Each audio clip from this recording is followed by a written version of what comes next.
दिल्ली दंगा कोर्ट के फैसले के बाद राजनीति गरमाई है। बीजेपी ने आम आदमी पार्टी पर हमला बोला है। अरविंद केजरीवाल से माफी की मांग की गई है। ये बड़ी जानकारी आपको दे रहे हैं। दिल्ली दंगा कोर्ट के फैसले के बाद राजनीति गरमाई है, बयानबाजी लगातार हो रही है और इन सब के बीच में बीजेपी ने आम आदमी पार्टी पर हमला बोल दिया है और ये कहा गया है कि अरविंद केजरीवाल से को माफी मांगनी चाहिए। ये मांग की गई है।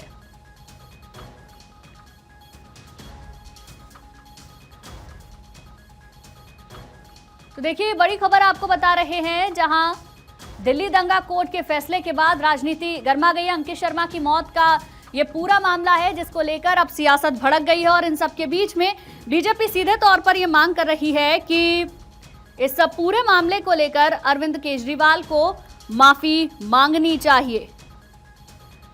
और लगातार इन सब के बीच में बयानबाजी पहले से ही चल रही थी और अब बीजेपी की ओर से स्टेटमेंट दिया गया है। आम आदमी पार्टी पर हमला बोला गया है और ये कहा है अरविंद केजरीवाल इस पूरे मामले को लेकर माफी मांगे।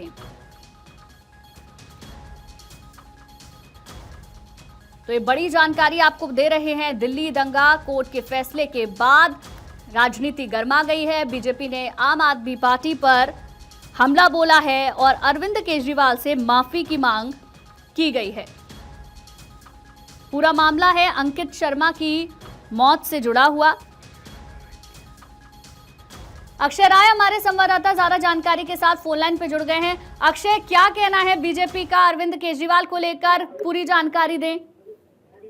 देखिए, बीजेपी कल से ही लगातार हमलावर है और खास करके अंकित शर्मा की जिस तरह से हत्या की गई थी, उनकी हत्या के बाद जिस तरह से माहौल गरमाया था, निश्चित रूप से बीजेपी अब क्योंकि ताहिर हुसैन को दोषी करार दिया गया है। बीजेपी के प्रदेश अध्यक्ष, दिल्ली प्रदेश अध्यक्ष हर्ष मल्होत्रा हो या फिर मंत्री सिरसा या फिर कपिल मिश्रा लगातार हमलावर हैं और बीजेपी सवाल पूछ रही है अरविंद केजरीवाल से कि पहले वो बताते थे कि ताहिर हुसैन दोषी नहीं है, जबकि अब कोर्ट ने दोषी करार दिया है, तो फिर अरविंद केजरीवाल और उनकी पार्टी का क्या कहना है। साफ तौर पर है, राजनीति अब इस समय पूरे चरम पर है और दिल्ली की जो फिजा है अंकित शर्मा की हत्या के बाद, उसके बाद दोषारोपण जिस तरह से दोषी करार दिए गए हैं, अब राजनीति कहीं ना कहीं एक तरफ आम आदमी पार्टी और बीजेपी के बीच में लगातार बहस का केंद्र बनती जा रही है।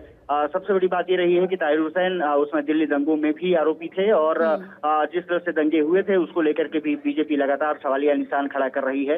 अब अरविंद केजरीवाल से चाहे कपिल मिश्रा हो या फिर सिरसा, मनजिंदर सिंह सिरसा, वो भी सवाल पूछ रहे हैं और कह रहे हैं कि अरविंद केजरीवाल को इस पूरे मामले पर लेकर के माफी मांगनी चाहिए। और निश्चित रूप से अब अरविंद केजरीवाल और आम आदमी पार्टी अब सफाई देती हुई फिर रही है।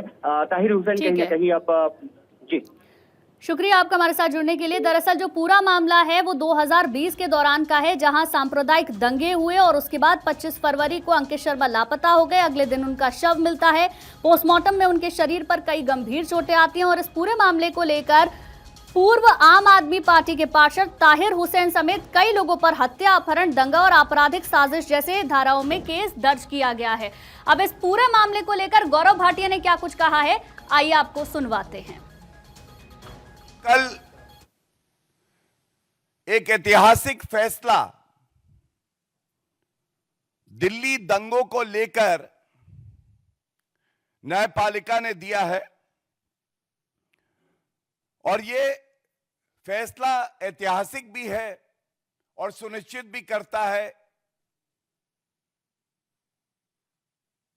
अंकित शर्मा, जो कि एक आईबी ऑफिसर था, जो कर्तव्य का निर्वहन कर रहा था, जिस तरह से उसकी जघन्य हत्या की जाती है।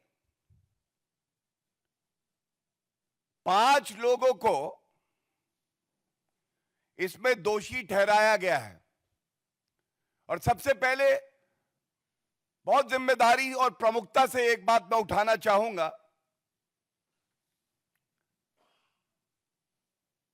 ये न्यायालय ने भी टिप्पणी करी है, जजमेंट अभी पूरा पब्लिक डोमेन में नहीं है, अध्ययन नहीं हो पाया है, लेकिन जो टिप्पणियां आई हैं सामने, उनके आधार पे और जो ओछी घटिया राजनीति